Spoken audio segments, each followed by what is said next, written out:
घर बैठे कीजिए नर्मदेश्वर महादेव मंदिर के दर्शन और लीजिए उनसे आशीर्वाद।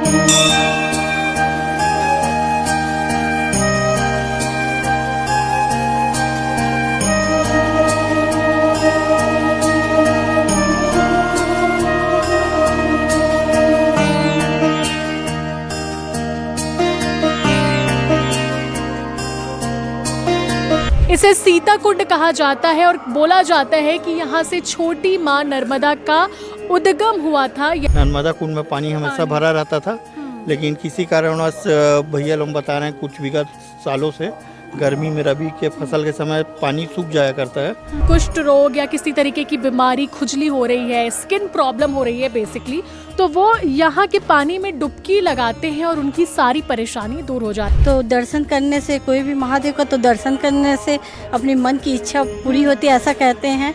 तो देखो भगवान की क्या इच्छा है, मन की हमारी पूरी कर रहे हैं कि नहीं, कि यही वो पर्टिकुलर स्थान है, यही वो जगह है जहाँ से धारा का प्रवाह हुआ था। कि मतलब सुकून मिलता है और अचानक से प्लानिंग हुआ है, और जब तक महादेव का बुलावा नहीं होता है तब तक यहाँ कोई भी भक्त नहीं पहुँच पाते हैं।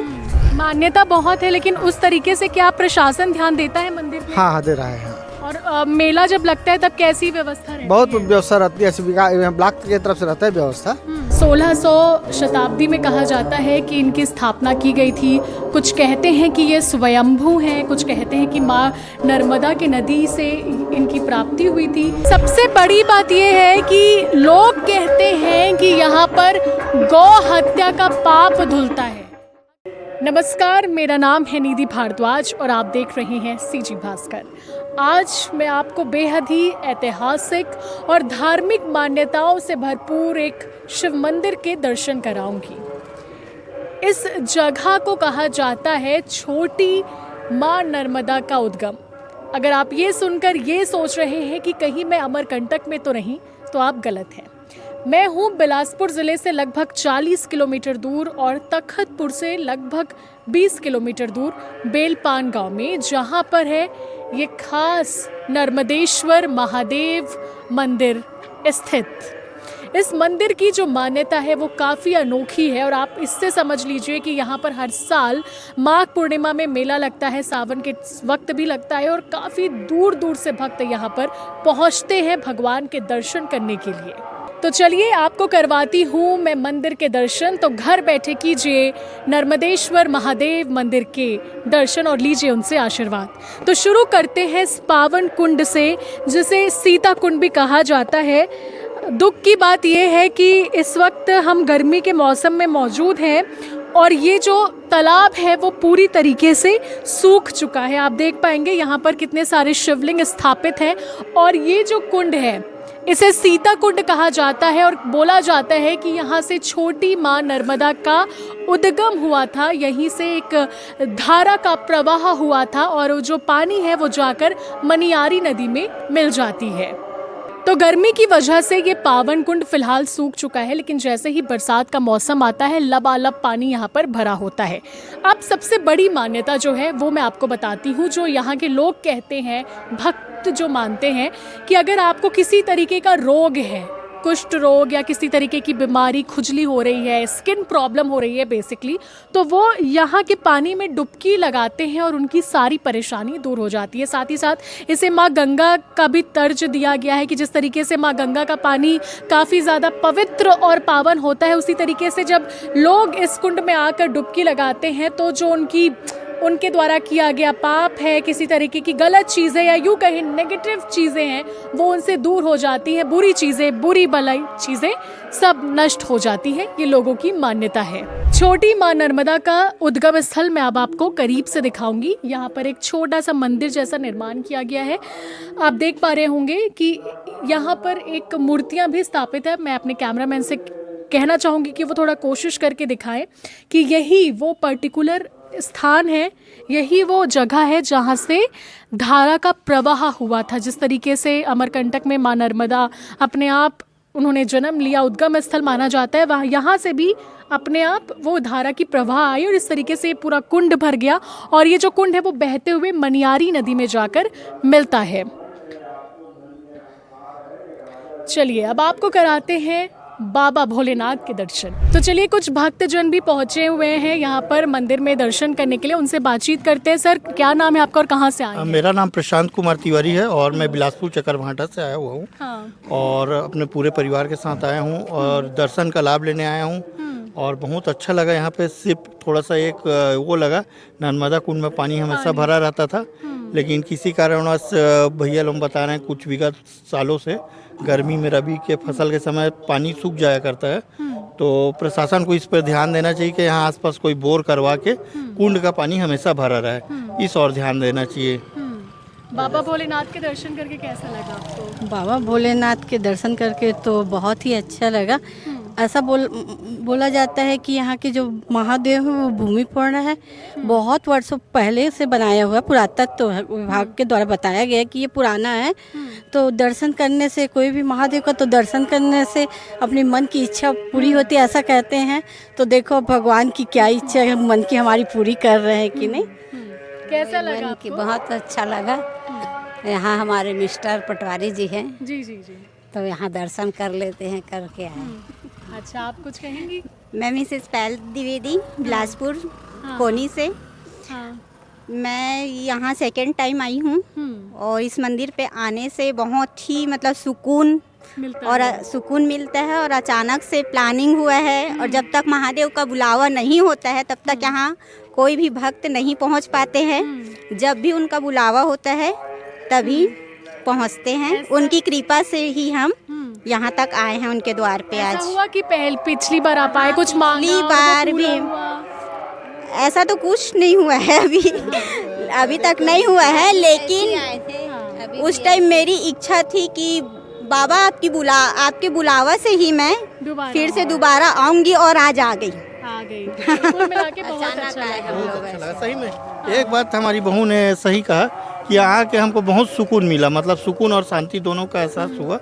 और मन्नत तो पूरी करते हैं, कोई शक नहीं है, और कुछ मन्नत बताई नहीं जाती है, लेकिन ये हमारा मेरे ख्याल से दूसरा या तीसरा बार है। और हम धार्मिक दर्शन करने के लिए भी आए थे और यहाँ का माहौल बहुत अच्छा लगा। चलिए एक बार सब लोग आप साथ मिलके बाबा के जयकारे लगा दीजिए। ओम नमः शिवाय, नमः पार्वती, हर महादेव, जय भोलेनाथ, घर घर महादेव। चलिए मंदिर के दर्शन करने आए थे और पटवारी जी भी मिल गए हैं। बेलपान के पटवारी हैं पवन कुमार चौबे जी। चौबे जी मंदिर बहुत सुंदर है, लेकिन थोड़ी बहुत शिकायत है भक्तों की कि इसे और बेहतर बनाया जा सकता है। जो व्यवस्था है इसे लेकर क्या कहेंगे आप? ये ठीक है, धीरे धीरे व्यवस्था सुधर रहा है। मैं देख रहा हूँ, मेरे को 2 साल हो रहा है लगभग, तो बहुत पहले से बहुत ज़्यादा सुधर रहा है। मान्यता बहुत है, लेकिन उस तरीके से क्या प्रशासन ध्यान देता है मंदिर पे? हाँ दे रहा है। हाँ। और मेला जब लगता है तब कैसी व्यवस्था रहती बहुत है? व्यवस्था रहती है, ब्लॉक की तरफ से रहता है व्यवस्था।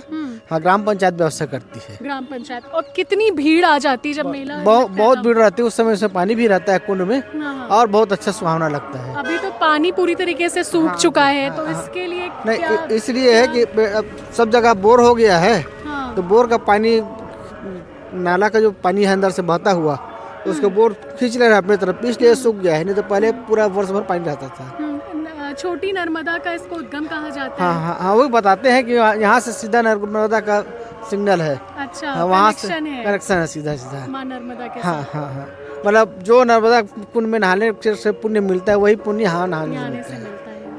और किसी ने ये भी कहा था कि गौ हत्या जैसे पाप अगर कोई करता है तो उसकी मुक्ति भी हाँ यही होती है। सच में? हाँ, सच में ऐसा है। लोग आते हैं। हाँ।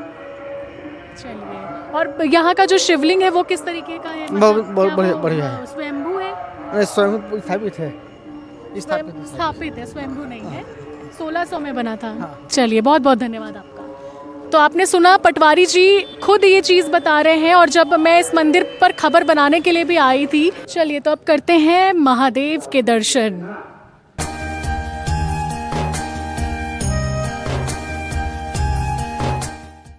तो देख ही सकते हैं आप, इस वक्त हम मंदिर प्रांगण में मौजूद हैं और यही है वो मंदिर, महादेव का मंदिर, और इसके पीछे कुंड इससे जो है वो जुड़ा हुआ है।